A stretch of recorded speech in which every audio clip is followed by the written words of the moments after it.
ஆண்டவரும் இரட்சகருமாயிருக்கிற இயேசு கிறிஸ்துவின் விலையேற பெற்ற நாமத்தில் வாழ்த்துகிறேன்.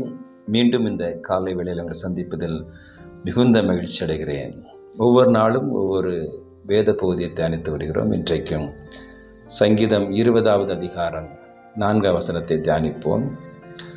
அவர் உமது மன விருப்பத்தின்படி உனக்கு தந்தருளி உமது ஆலோசனை எல்லாம் நிறைவேற்றுவாராக. நம்முடைய மனம் விரும்புவதை நமக்கு செய்வார். நிச்சயமாக ஆண்டவர் நீங்கள் விரும்புகிற காரியத்தை நிறைவேற்றி முடிப்பார் என்ற விசுவாசம் நமக்குள்ளே இருக்கட்டும்.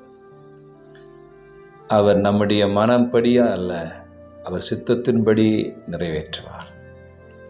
இதை கேட்டுக்கொண்டிருக்கிற அன்பு சகோதரன் சகோதரியே, ஒருவேளை இந்த காலை வேளையில் ஆண்டவரே என் மகனுக்கு நல்ல ஒரு வேலையை கொடுக்கணும் என்று ஒரு மனசு விரும்பலாம்.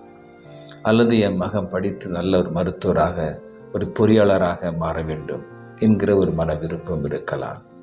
இவருடைய மகளுக்கு நல்ல ஒரு வரன் வரணும், அவள் வாழ்ந்திருக்கணும், ஆசீர்வாதமாக இருக்கணும் விரும்பலாம். எனக்கு ஒரு நல்ல வீடை கட்டித்தாங்க, நான் வாடகை வீட்டில் இருக்கிறேன், ரொம்ப கஷ்டப்படுறேன், எனக்கு சொந்தமாக ஒரு வீடை வாங்கித்தாங்க என்று விரும்பலாம்.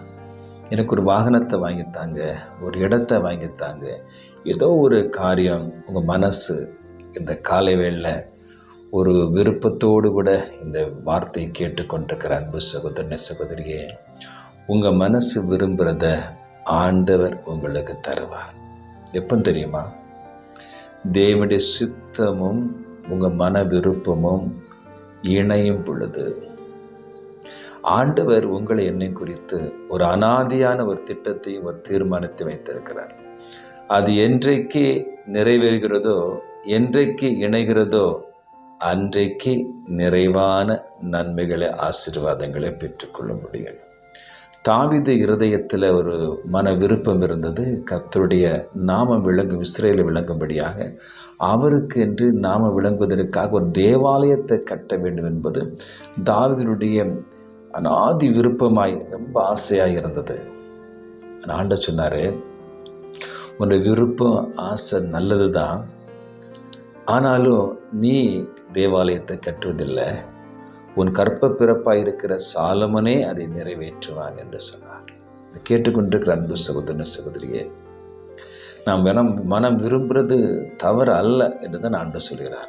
ஆனாலும் தேவனுடைய அனாதி தீர்மானமும் திட்டமும் எப்போது நிறைவேறுகிறதோ அப்பொழுது நிறைவான ஆசீர்வாதங்களின் நன்மைகளை நீங்கள் நானும் பெற்றுக்கொள்ள முடியும். சாலமன் தேவ சமூகத்தில், ஆண்டவரே இந்த திரளான ஜனங்களை நான் எப்படி நியாயம் விசாரிக்கப் போகிறேன், அதற்கு ஞானம் வேண்டும் என்று தான் கேட்டார். அதுதான் மன விருப்பம்.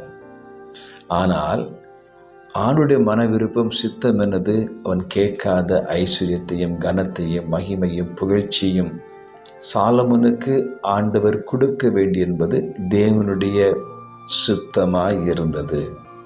அப்போ உங்கள் மன விருப்பமும் தேவ சித்தமும் ரெண்டும் இணையும் பொழுது நாம் வேண்டிக் கொள்வதற்கும் நினைப்பதற்கும் மேலான நன்மைகள் ஆசீர்வாதங்களை பெற்றுக்கொள்ள முடியும்.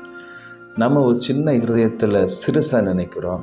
ஆண்டவரோ உங்களை குறித்து என்னை குறித்து பெரிதான ஒரு திட்டத்தையும் பெரிதான ஆசீர்வாதங்களையும் நன்மையும் வைத்திருக்கார் என்பதை இந்த காலை வேளையில் உணர்ந்து கொள்ளுங்க. என் அன்பு சகோதரன சகோதரியே, நீங்கள் நினைக்கிற காரியத்தை நிச்சயமாய் நிறைவேற்றி தருவார். ஆனால் நீங்கள் பொறுமையோடு காத்திருக்கணும். ஒருவேளை அது உங்களுக்கு கிடைக்கல என்றால் நீங்கள் சோர்ந்து போகாதீங்க. உங்களுக்கு திட்டம், உங்கள் மேலே வைத்திருக்கிற சிநேகம், அன்பு, திட்டம் பெரிதாக இருக்கலாம்.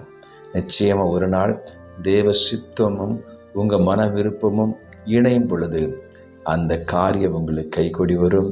கர்த்தர் உங்களை ஆசீர்வதிப்பாராக. ஆமென். God bless you.